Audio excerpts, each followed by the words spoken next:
Hello everyone and welcome to the current episode of Sippin with Steven. My guest today is Rosser Lomax, who is the general manager of Oxmoor Bourbon Company, and boy does he have a story to tell you and potential guests to Oxmoor Bourbon. Rosser, welcome to Sippin with Steven. I cannot tell you how much Thank you, Steven. We are grateful that you are here because you have such a unique offering for guests who might be coming to find out the history of bourbon and the uniqueness of what you all have at the Oxmoor Bourbon Company.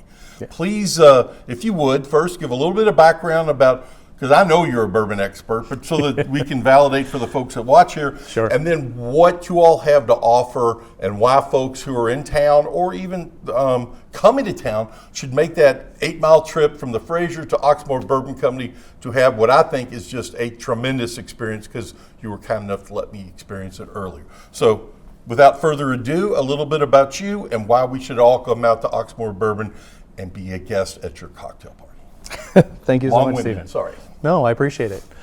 So my name is Rosser, and I'm a relatively recent transplant here to Louisville, but I have been in the bourbon business for almost 20 years. Wow. Yeah, I started working after college in cocktail bars in New York City. Okay. One of which was a very, very fancy bourbon bar. Okay. And folks ask how I got into bartending. I tell them I went to music school, and then they're like, Seems "Really?" like But no, absolutely. Oh, there you go. It was 2008. It was the style of the time. Sure. But it turns out I was very happy making people happy with bourbon, and so I ended up working in fine dining, in cocktail bars, and then eventually for Beam Suntory.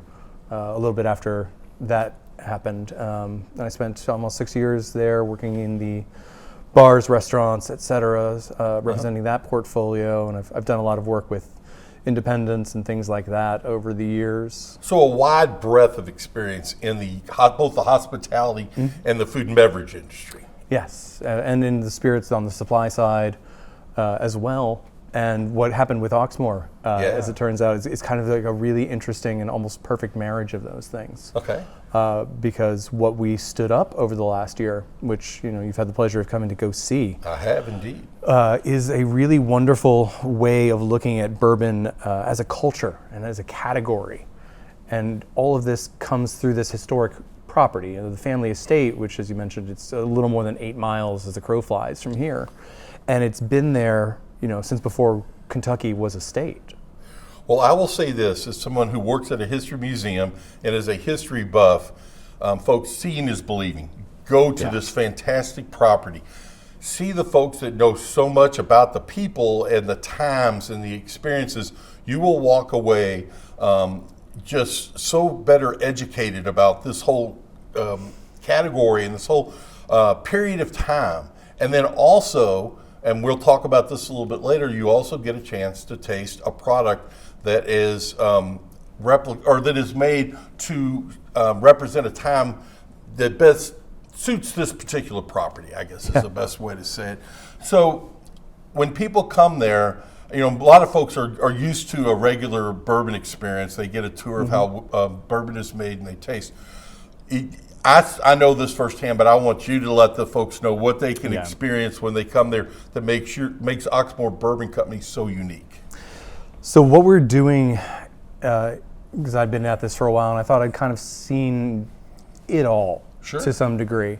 And when I found out that our curator, who had been working with the family papers since 1999, had pulled up a label from immediately before Prohibition that the family had made and kept on the property throughout the entire noble experiment, there was a chance to really dig in and see that the family that called Oxmoor their home for 5 generations, they wrote the state constitution. They helped to write the Bottled in Bond Act, the Carlisle Act that we know of 1897. William Marshall, who later served as Solicitor General of the United States, wrote a brief that informed the Taft decision in 1909. Wow. Everything that makes Kentucky straight bourbon whiskey actually flowed through those halls, and that family worked on all of it.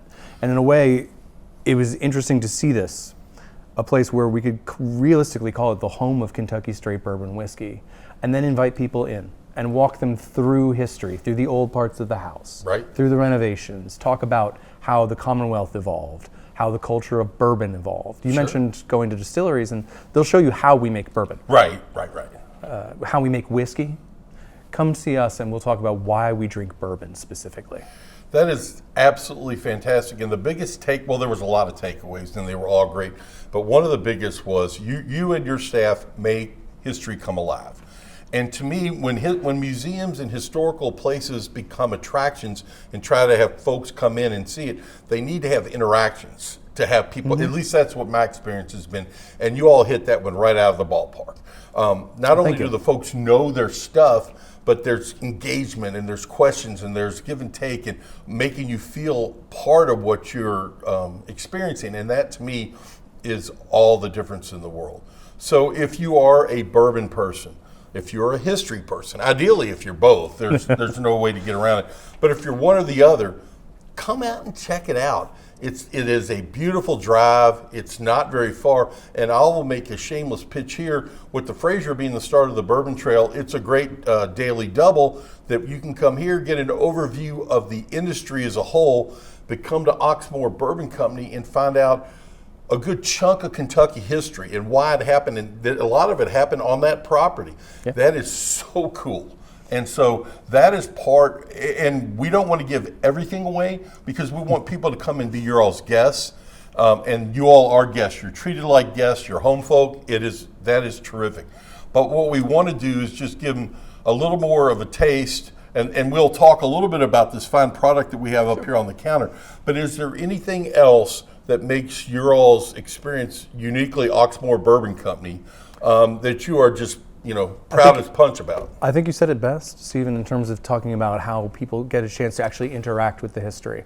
Yeah. It's such a privilege and a pleasure to be able to invite people in and sit them down around the family's dining table, hand them a glass of punch, and talk a little bit about how we got to here.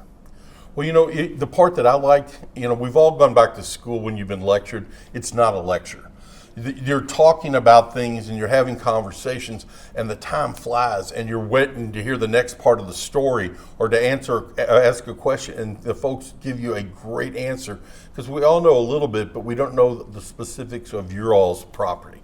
I cannot, with a more sense of urgency and sincerity, ask people to come and check out Oxmoor Bourbon Company. It is such a great experience and something that I think everybody who's ever had a little bit of Kentucky champagne in their glass before should experience. Is there anything before we'll let you talk a little bit about the bottle here and we have a toast? Anything else that either I haven't hit or you haven't hit on that the potential guests should be aware of before they stroll onto your lovely property? Well, like I said, it's such an honor to be able to receive people and to tell the story of the family and talk about bourbon, the culture that we know and love, from its inception all the way through the contemporary, the changes that have gone on since 2009, right? The last 15 years of everything that's changed that allows us to do things like host people in a historic home with a qualified site license, that allows us to have our own private stock made the same way that the family had done immediately before Prohibition, again in the 20th century. All of this, even when I started out, was something you could barely do. You could go to a distillery and maybe you got a sample if you were lucky. And a lot of it depended too on who your tour guide was. Yes. Some of them were going to know a lot of stuff, some may not know as much. I will tell you this firsthand, folks. There was 3 or 4 different folks that I interacted with. They all knew as much as the previous or the next one. And there was a passion and there was a sense of ownership of the story they were telling that was so genuine and sincere that I was blown away. It's an honor to have such great folks. And people get passionate about a place like that. When you see how much of a story there is to tell and how clearly loved and thoughtful all of it was, and then to be able to offer this to the public. We've had guests who, didn't know it was there. You tell them like, hey, we're over at Oxmoor. They go, oh yeah, behind the mall, right? The mall, yeah. Is it in the mall? Is that next to the food court? Yes. No, but here's what I would say next. And so this is what I found very unique, Rosser. It is it's a place where history comes alive that also serves and sells their terrific product. And the part that I found very, very interesting is that your all's product is only sold on the property, and we're going to taste a little bit of it now. Truth be told, folks, I've had it before, and it is outstanding. But with that being said, why don't you walk, because I'm looking at this great brown liquid in these two fine glasses, and I'm like, it's time to have a drink. I was going to say, Thank you, sir. let me not hold you up any longer. Well, no, and I have to say the packaging is spectacular, the bottle, all that kind of good stuff. So this is a private label that we have made for us, and it's a means by which to tell the story. Sure. Now it is only available at the farm, and we want people to come on out and try it, but we really want people to understand it in perspective. Gotcha. So a chance to actually come at the end of a tour and try it and taste it and take a little home with you, so you remember the story, you can pass it along. Right. That's what we did with this private label. Again, something that has only been an option for the last 15 years.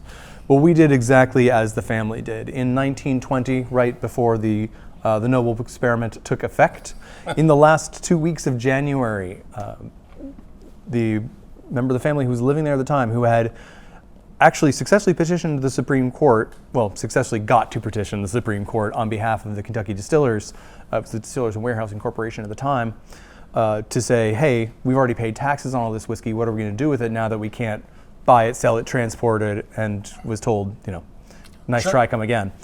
But in the 2 weeks before Prohibition, he reached out to distillers with whom he worked and actually had private Oxmoor fine old Kentucky bourbon made in the 2 weeks before Prohibition took effect. Fantastic. See, that just snippets. We don't want to give all the way to the guests because we Sure, want them to make sure to come and see this. But we wanted to honor that idea and Yeah. to do something similar in having a private label made. So we went out and we found the best whiskeys that we could on the market.